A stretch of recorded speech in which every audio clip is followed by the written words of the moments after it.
Well, good evening, everybody, and welcome to the latest in the Art UK's Unlocked Talk series. I'm Sandra Penketh. I'm Executive Director of Galleries and Collections Care at National Museums Liverpool. And I'm really grateful to Art UK for giving me the opportunity to speak to everyone this evening. And thanks also to Bloomberg Philanthropies, who are supporting this event. So this evening, I'm going to look at the Walker Art Gallery in Liverpool. It's part of National Museums Liverpool, and it's arguably one of the best public art collections in the country. So tonight I'm going to look at some of the highlights from the collection, but as we do this, try to give an idea of how this wonderful collection has been put together and why it is held in such high regard. Also, I'll try and sort of give a flavour of some of the work that we've been doing recently in the gallery and are going to do. The gallery is situated in St George's Cultural Quarter in Liverpool, which is right next to the stunning neoclassical building St George's Hall, and on the same street as World Museum Liverpool, formerly known as Liverpool Museum, and Liverpool Central Library. And it's just a short walk across from Line Street Station, the main railway station in Liverpool, so really very, very easy to get to. It was opened in 1877 and was funded by a man called Andrew Barclay Walker, who had made his fortune in beer. So the foundation of the Walker Art Gallery is very much linked to beer and the breweries and the pubs. So it explains why the gallery isn't called Liverpool City Art Gallery, but the Walker Art Gallery, because the condition of Barclay Walker's money that he gave towards its foundation was very much that it was named after him. He gave a gift of £20,000, which is a remarkable amount of money in the 1870s. And he wanted it to mark his period as mayor of Liverpool. So it's a lasting legacy to his involvement in the sort of power and running of the town as it was then. So for visitors coming to the gallery today, they experience a mixture of modern gallery rooms and period rooms, and experience a collection that stretches right from the medieval period right up to today. And that's really the outstanding feature of the Walker's collection, its breadth and the quality of those artworks that it holds. So some of you may have visited the Walker, and an image like this of our historic medieval rooms might be quite familiar to you. And I think a lot of visitors or people who perhaps read about the Walker think about these historic rooms and the wonderful historic collections that they'll see within them. We're actually doing a major project at the gallery at the moment where we're re-roofing this section of the building. So we've had to take all these works out. And once that's complete, we'll be refurbishing the rooms and redisplaying the collection. So that's something really exciting to look forward to, which will be completed by early in 2023. But as well as these spaces, we've got some wonderful modern rooms. And that perhaps reflects really well the history of the early years of the Walker, because the Walker was actually founded to house an annual contemporary art exhibition, which was the Walker, the Liverpool Autumn exhibition, very much modelled on the Royal Academy Summer exhibition. So the Liverpool Autumn exhibition began in 1871, and the idea was that artists submitted works to be judged by a panel, and the panel selected works from the submissions to hang in the exhibition. So when it first started, the Liverpool Autumn exhibition was held at the then Liverpool Museum, just down the street, William Brown Street. And every time it happened, it displaced all the displays and collections there. And it acted as that irritation acted as a spur really for the council and others interested in arts and culture in Liverpool for getting on with planning for a dedicated art gallery in the city. And of course, there's the prestige of a growing city and wanting to have its own art institution. So that encouraged Andrew Barclay Walker to give the money for its foundation. So when the exhibition first started, so it was at the Liverpool Museum, But once the walk was open, it moved to the Walker, and all the upstairs galleries of the building were dedicated to this contemporary art exhibition.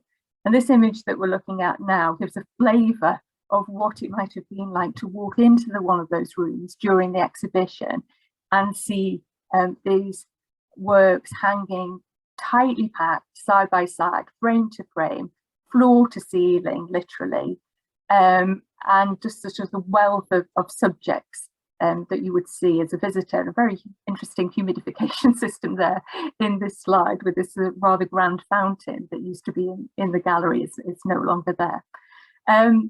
So as well, the judging panel was often, you know, included really quite well-regarded artists, as well as people associated with the gallery and its running. So this slide's a particularly interesting one. So in the back row, we have the first director of the Walker Art Gallery, Charles Dial, and his assistants either side. And then in the front row, in the sort of, looks like grey suit, was Philip Rathbone, who was chair of the Liverpool Arts and Libraries Committee for quite some time, and a very influential figure in Liverpool in supporting arts and culture. But on the extreme left, with his top hat on his knee and sort of looking slightly in a different direction than the other members of this photograph, is the artist J.M. Whistler, who was a judge for the Liverpool Autumn Exhibition in 1891. And it gives a sense of the prestige that was associated with the exhibition, and the fact that sort of well-known artists of the day were invited to be jurors. And the entries for the Liverpool Autumn Exhibition were also very broad-ranging in terms of artists who were well-known and artists who were lesser known, and trying to sort of break through by getting their work seen in a major gallery. And the exhibitions were hugely successful. If we looked at the visitor figure, for example, for the gallery in 1881, where the Liverpool Autumn Exhibition would be the main thing that happened in the year, it had 610,000 visitors in just 260 days. To put that into context, in more recent years, the Walker Art Gallery visitor figure has been around 250 to 300,000 visitors a year. It was just phenomenal, and was so successful that the gallery sought to build an extension to it just very early in its history, just a few years after it opened in 1884. It also made a lot of profits from the exhibition, both from the sales of works and the percentage that they would take for helping to handle that sale within the gallery, and also admissions to the walk of people to come to see the exhibition. And the gallery used those profits, along with other gifts and so on, to help to build a permanent collection for the gallery. There was a small permanent collection when it first opened, which really were paintings that had been given to the Liverpool Council, as was then, which were moved into the gallery. But Charles Dial and colleagues worked quickly to try to build a permanent collection, buying things from the Liverpool Autumn Exhibitions. And of course, that encouraged artists, and particularly well-known artists, to submit with the thought that their work would be acquired and would be in a permanent gallery collection. But also by looking at some of the main movements of the day and encouraging gifts to the gallery. One thing that the early director Charles Dye was very keen on, and other colleagues, was that the things that they acquired should appeal to everyone who visited the gallery. So they didn't want to buy just what we might have been described then as high art, but things that had a popular appeal. And I'm going to show you a couple of examples. The first being this one by Frederick Cotton, called One of the Family, and dates from 1880, and was acquired from the Liverpool Autumn Exhibition in that year. So it's a fantastic painting, a very large painting, and it shows, of course, an idyllic scene of rural farming life, with the family here at the dinner table, They are all look well and healthy.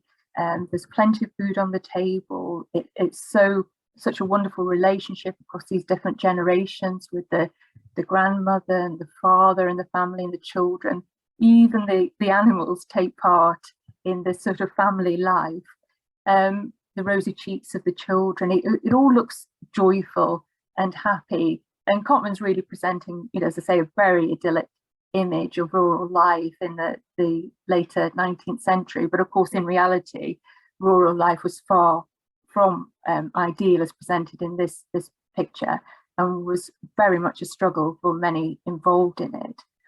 But it is a beautifully painted picture. If you just take a moment to look at the still lives in the picture, the jug in the foreground, the condiments jars, the glasses, the brass candlestick on top of the mantelpiece, and then the flowers and plants on the windowsill. Everything is so carefully observed and so beautifully painted. And Cotman's a fantastic painter, and although the subject of this work might feel slightly sentimental to our modern eyes, it's a stunning picture in the way that it has been executed, and of course is very reflective of the interests of the period. Perhaps slightly less sentimental is this picture by Hubert von Herkomer of 1878, Eventide at the Westminster Union. So it's a scene in a workhouse, and was based on an illustration that Herkomer had done for the popular magazine The Graphic. The original illustration is more stark and hard-hitting than the painting. So some of the slightly softer elements of this scene, so the flowers on the table, the warmth from the fire depicted, just hinted at on the left-hand side of the picture, the cat in the scene, the pictures on the wall, and the book on the woman's lap at the centre of the picture were all additions from the original graphic illustration. Presumably, the painting softened to the original hard-hitting illustration that appeared in the magazine, because Herkomer would have been interested to sell his painting, and wanted it not to be so hard-hitting that it didn't appeal to potential buyer. Yeah, it is an important social history painting that Herkomer and a small group of artists pursued around this time, trying to sort of deflect for some of those ideal images as presented by artists like Cotman that we've just looked at.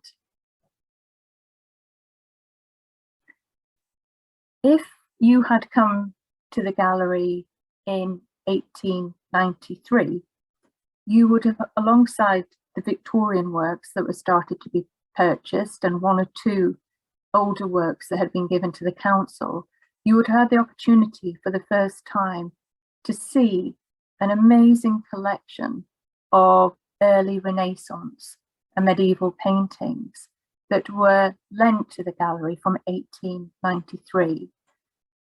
Amongst this group is this absolute jewel of a painting within the Walker's collection, Christ Discovered in the Temple, by the Sienese artist Simone Martini, painted in 1342.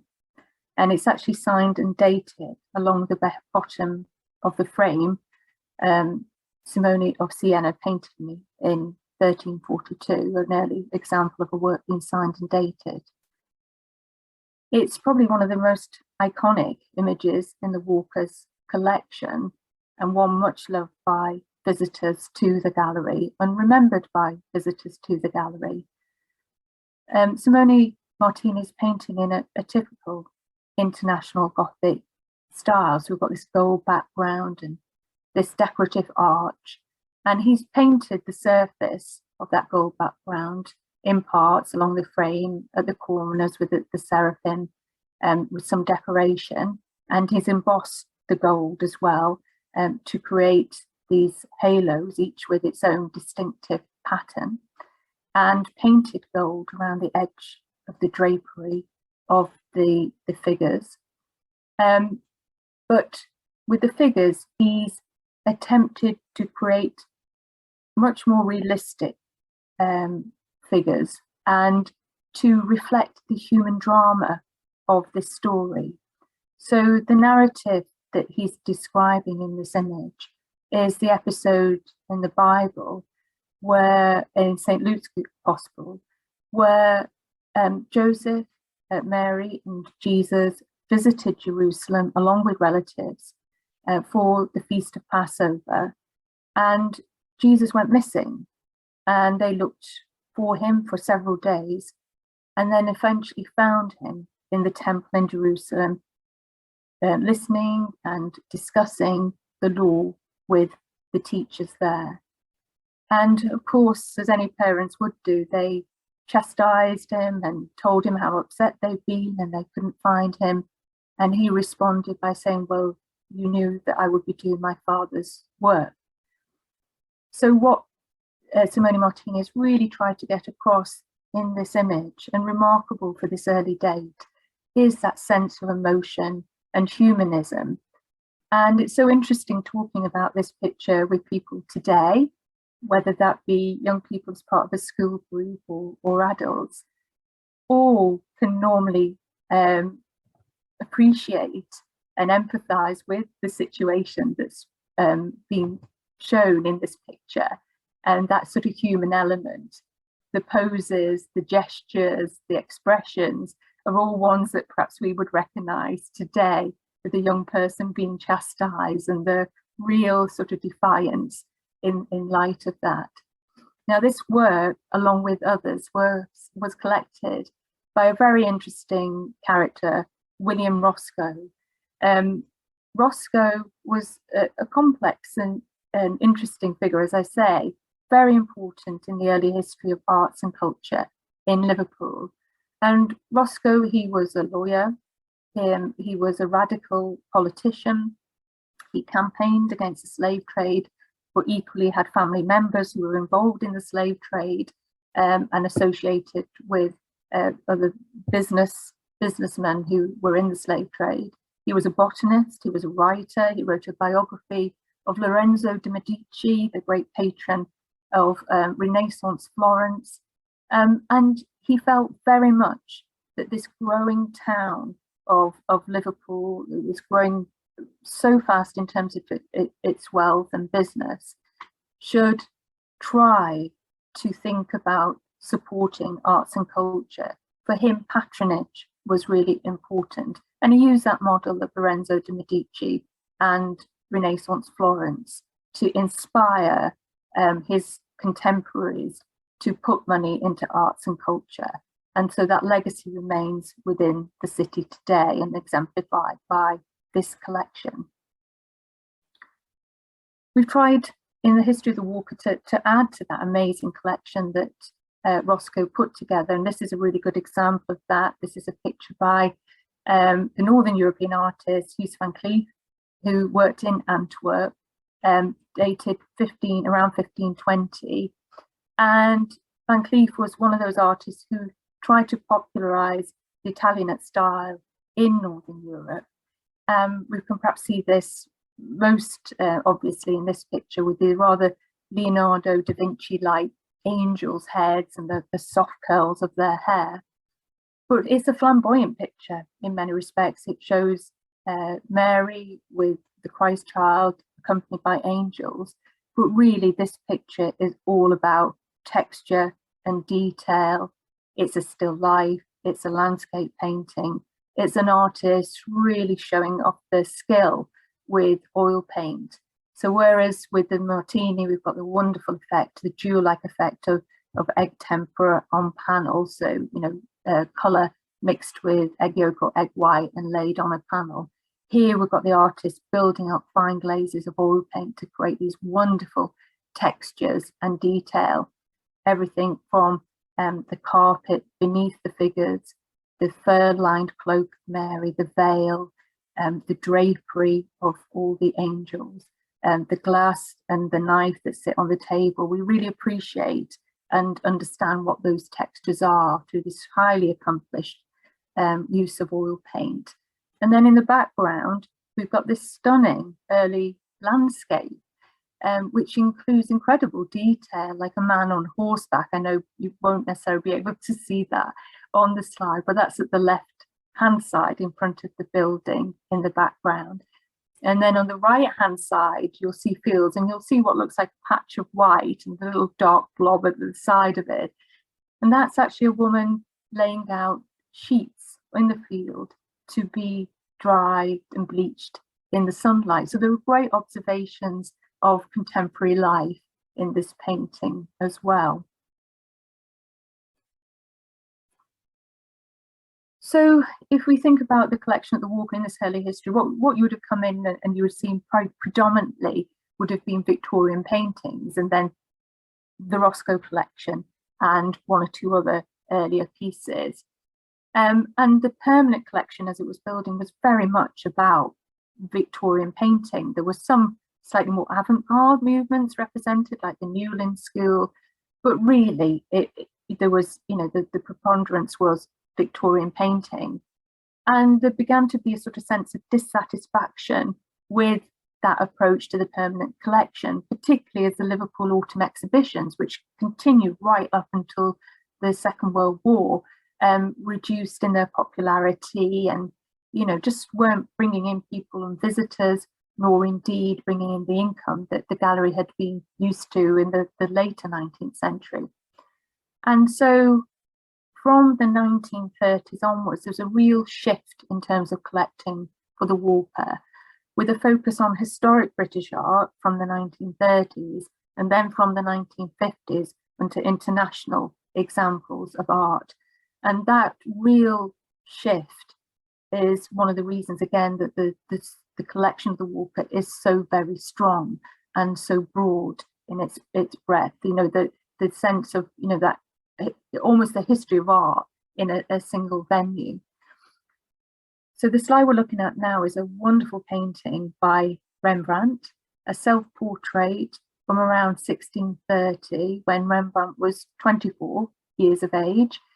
And of course, probably lots of us may have seen sketches that Rembrandt did of himself or other self-portraits. It's the thing that he's become particularly famous for, given as an insight into his character and his psychology at certain times in his life.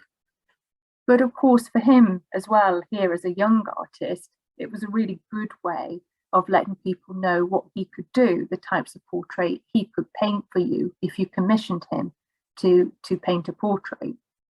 And here he shows himself as a relatively wealthy young man. He probably wasn't at the time. He's got a fur cloak on, he's got his gold chain, it's very glamorous, floppy velvet cap. And he looks confident and he looks assured.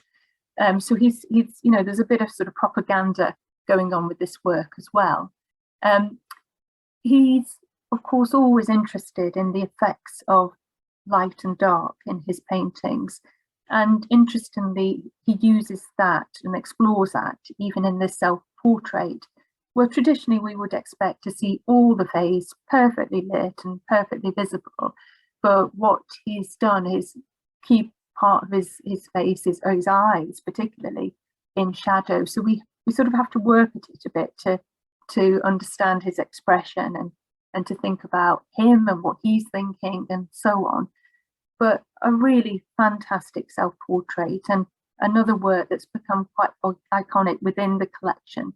And interestingly enough, was presented to the gallery in 1951 to mark its reopening after the Second World War, where it had been closed for a time to be used by the Ministry of Food. And it was actually a number of businesses within Liverpool tried to get together to acquire significant works for the collection. And this one was given by the managers of the Ocean Steam Ship Company, the P.H. Holt Trust.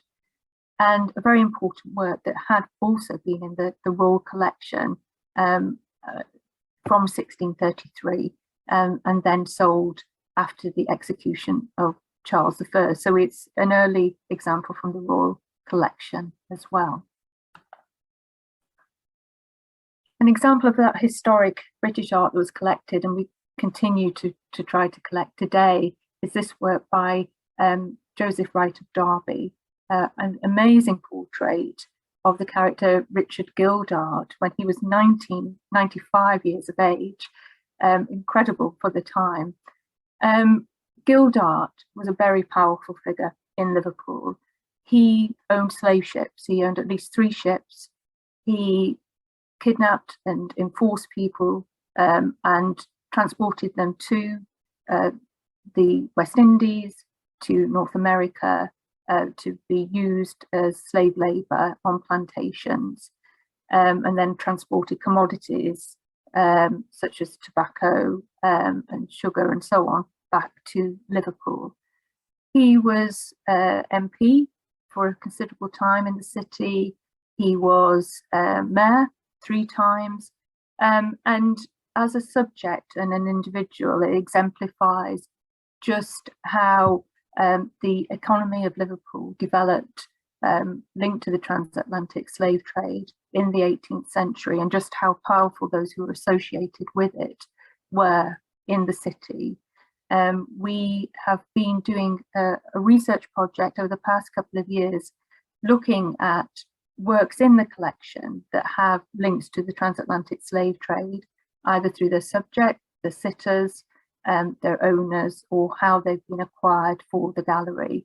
So that's a big piece of research work that's ongoing at the moment, and a really important one to give a fuller history of the collection, and indeed to articulate more clearly in the gallery that position of wealth that was held in the city and how the city grew, but equally how the art collection has been influenced by it. When many people think about the Walker Art Gallery, they think about the Pre-Raphaelites or Victorian art, and the Pre-Raphaelite collection at the Walker is utterly amazing, quite outstanding, and it's got some real standout examples within it, probably none more so than this work by John Everett Mele called Isabella. It's so interesting in that Mele was only 19 years of age when he painted it. It's a large exhibition style picture. It was meant very much to be exhibited in a gallery setting, and you know, to have that sort of real power and force around it, but painted by Mele shortly after the foundation of the Pre-Raphaelite Brotherhood in 1848. So this was first exhibited in 1849 at the Royal Academy. So it's his first picture in the Pre-Raphaelite style. A lot of effort has gone into it in many different ways in terms of its symbolism, research for how the figures are dressed and the decorative arts that you see within the picture, and its symbolism. It's striking because of its colour, and Mele was influenced, along with the other Pre-Raphaelites, by early Renaissance painting and those bright jewel-like colours such as we've seen on the Simone Martini, and adopted a white ground for his painting, and then painting in these sort of bright colours on top of that to really make those colours shine. And it's full of fantastic detail again. So things like the character staring through the blood red glass of wine across at Lorenzo in Isabella, and the spilt salt on the table, which signifies bad luck, and the character violently using the nutcracker. And all those symbols are hinting at the story, which was based on a poem by John Keats, in turn based on a medieval story by Boccaccio of Lorenzo and Isabella. Isabella, the sister of wealthy Florentine merchants who fell in love with the poor apprentice Lorenzo, which made her brothers extremely angry to the point that they kidnapped Lorenzo and murdered him. In her grief, Isabella sought out the buried and hidden body of Lorenzo and cut off his head and hid his head in a pot of basil, which you can see on the windowsill behind Isabella. And she would water the basil with her tears So a really sort of lengthy narrative in terms of the poem and the story, but compressed into this one image fantastically well by Mele, using symbolism and the gestures and so on. And he's tied the two characters of Lorenzo and Isabella together using this archway that's entwined with passion flowers and roses to signify their love. All the portraits, and they are portraits, in this picture are based on friends and colleagues of Mele's, and perhaps most recognizable is the character right at the back on the right hand side as we look at the image, with the empty glass to his mouth, and that's Dante, Gabriel, Rossetti. And this is one of three paintings bought by the gallery between 1881 and 1891 to signify the long-standing relationship between Liverpool and the Pre-Raphaelites and the significance of that relationship. So the Liverpool Academy supported the exhibition of Liverpool, of Pre-Raphaelite works in Liverpool. And also there were quite a number of collectors in Liverpool who were interested in the Pre-Raphaelites. And also there were artists in Liverpool who painted in a Pre-Raphaelite style. They were influenced by the main group of Pre-Raphaelites, but they themselves developed their own interests and subjects and approaches, which in turn influenced others in the movement. And this is a wonderful image by John Ingle Lee, who's more recently and correctly been identified through research. For a long time, he was known as John J. Lee, but we know exactly who he is now and who that artist was. And it's a wonderful example of a Liverpool Pre-Raphaelite picture. And Lee's work is so distinctive for his very heightened use of colour and the detail and the rather charming subjects that he chooses as well for his images. So, as I mentioned, the gallery were keen to extend the permanent collection, and as well as collecting the type of works we've already looked at, so the historic British art, the work by Rembrandt, in the 1960s, they sought to extend the permanent collection further by adding Impressionist and post-Impressionist work. So this is a late picture by Claude Monet of Giverny, of the Seine, near his wonderful garden there at Giverny, and part of the series pictures that Monet painted at the end of his life from the 1890s onwards, where he would look at the same view or subject at different times of day and different times of year. Principally painted outside, but reworked in the studio. And this picture gives a wonderful impression of a very cold winter's morning or possibly late afternoon, where there's sort of hazy light and grey sky. And he gets across a wonderful sense of movement, of ice breaking up on the River Seine using these thick impasto strokes of paint. At first you think it's all sort of blues and whites, this picture, with some hints of brown, but then when you get up close and you see it in reality, you'll see brighter hues of green and blue and occasional pinks and the detail of that movement of the water. But it's, of course, a wonderful sense of atmosphere that comes across. Remarkably, this and a number of other Impressionist works were bought following a fundraising campaign by the gallery to acquire Impressionist and post-Impressionist works, with both corporate and individual donations contributing to that. And over £70,000 was raised. Obviously, at the time, Impressionist works were still relatively affordable. We certainly couldn't afford something like this today. And also represented in the collection is someone who might be regarded as a British Impressionist, but really bridged Impressionism through to early British modernism, and that's Walter Sickert. And this is a fantastic picture by Sickert of bathers in Dieppe, dating from 1902. Sickert spent a number of years at the end of the 19th and start of the 20th century living and working in Dieppe in France. He met Edgar Degas. They became very good friends. So he was influenced by the work of the Impressionists and Post-Impressionists. And he also knew Whistler, back to the character of Whistler. And he tried to approach the scenes, the everyday scenes, and with new viewpoints and new ways of capturing the modern life and what he saw before him. This work, along with a number of others, was actually part of a commission for a hotel in Dieppe. In the end, the works that Sickert produced, the hotel owner didn't like, and they were never displayed there. They were sold privately.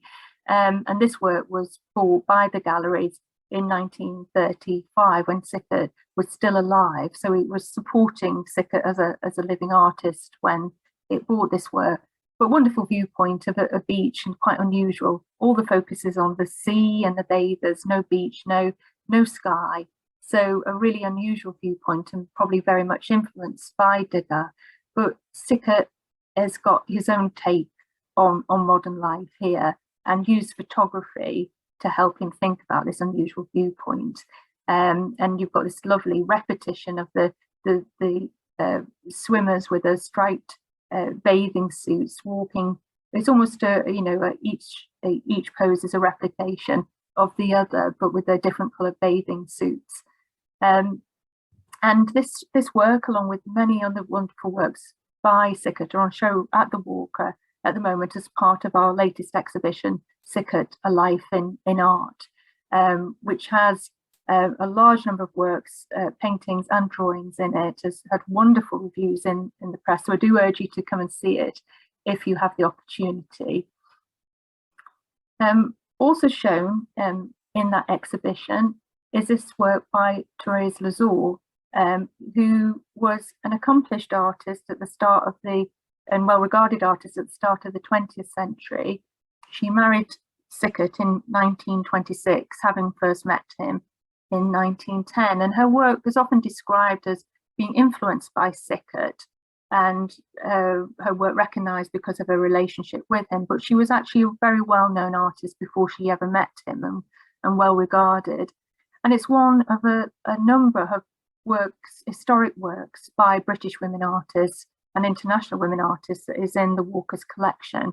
And the Walker has a strong collection of works by women artists, which he started to collect from its foundation, and is perhaps unusual from that standpoint. Important also in the gallery's history is the John Moores Painting Prize, and it has played a key part in the development of the British modern collection at the gallery. Started in 1957 in partnership between the Walker and John Moores, who was the founder of Littlewoods. The exhibition really was a modern version of the Liverpool Autumn Exhibition, an exhibition which sought to bring the best of contemporary painting to Liverpool and to give artists the opportunity to exhibit in the city, and perhaps younger artists to exhibit alongside recognised and well-known artists of the day. So artists would be invited to submit paintings, they would be judged by a panel, and the selection shown in an exhibition at the Walker, and prizes given. And the first prize winner would enter the collection of the Walker. Perhaps most famous amongst these is this picture by David Hockney, Peter Getting Out of Nick's Pool, painted in 1966, and first prize winner of the John Moores exhibition in 1967. It's one of Hockney's famous swimming pool pictures, where he shows the joy and freedom and liberation of life in California in the late 1960s. He was interested in photography, and he's actually created the format of a Polaroid photograph here. So the white that you see around the image is actually part of the painting. And he used graphic motifs like the lines on the windows in the background, the sinuous lines in the water, to hint at light and movement. It's very much a composite picture. The image of Peter, who was Hockney's boyfriend, climbing out of the coup of the gallery owner, Nick, is very much based on a photograph which showed Peter leaning against a car, fully clothed, and Hockney's just used that stance and incorporated it into this image. It's probably one of the paintings that is most frequently requested for loan from the gallery. And here is Hockney with John Moores when he was awarded first prize when he was around 29, 30 years of age, so relatively young in his career. And the John Moores has enabled quite a number of artists to really take a leap in their careers. They've been perhaps early in their careers and they've won first prize.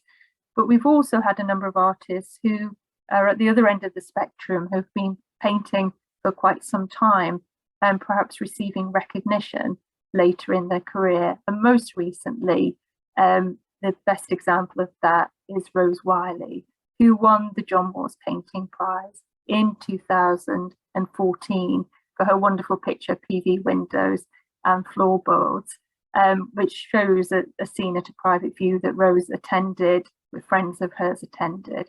And Rose often used images from magazines, photographs, newspapers to create these wonderful, striking pictures with fantastic expressive use of paint. It's a very large picture, and I'll give you a sense of that now. Here is Rose when she won the first prize at 80 years of age.